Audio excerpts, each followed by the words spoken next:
വയനാട് ബത്തേരി കോളിയാടി സ്വദേശി രേഷ്മയുടെ ആത്മഹത്യയിൽ ബ്ലേഡ് മാഫിയയ്ക്ക് പങ്കെന്ന ആരോപണവുമായി കുടുംബം.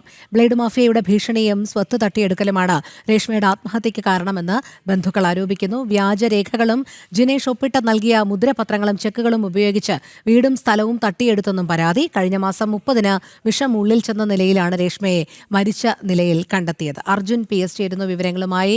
അർജുൻ, വയനാട് ബത്തേരി കോളിയാടി സ്വദേശി രേഷ്മയുടെ ആത്മഹത്യയുമായി ബന്ധപ്പെട്ട കുടുംബം ഉന്നയിക്കുന്ന ആരോപണങ്ങൾ എന്തൊക്കെയാണ്?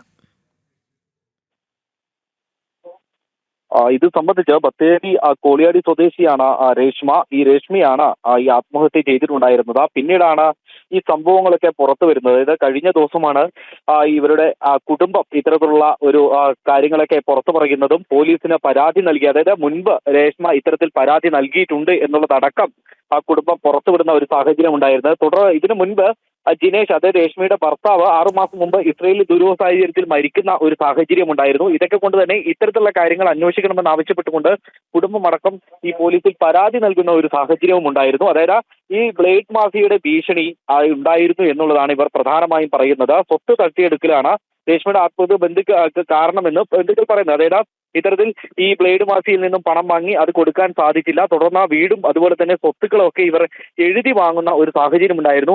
അതിൽ മനം കൊണ്ടാണ് ഇത്തരത്തിൽ രേഷ്മയുടെ ആത്മഹത്യ നടക്കാൻ കാരണം എന്നുള്ളതാണ് പ്രധാനമായും ബന്ധുക്കൾ ആരോപിക്കുന്നത്. അതുകൊണ്ട് തന്നെ ഇതിന് കൃത്യമായ ഒരു അന്വേഷണം വേണമെന്നുള്ള ഒരു ആവശ്യമാണ് വീട്ടുകാരടക്കം, അതായത് രേഷ്മയുടെ കുടുംബം അടക്കം പറയുന്നത്. മാത്രമല്ല ഇസ്രയേലിലടക്കം ദുരൂഹ സാഹചര്യത്തിൽ മരണപ്പെട്ടത് ഇത് ഏത് രീതിയിലാണെന്നുള്ളത് കൂടി പരിശോധിക്കണമെന്നും കുടുംബം ആവശ്യപ്പെടുന്നു. ശരി, വയനാട് നിന്നും PS അർജുനാണ് വിവരങ്ങൾ നൽകിയത്.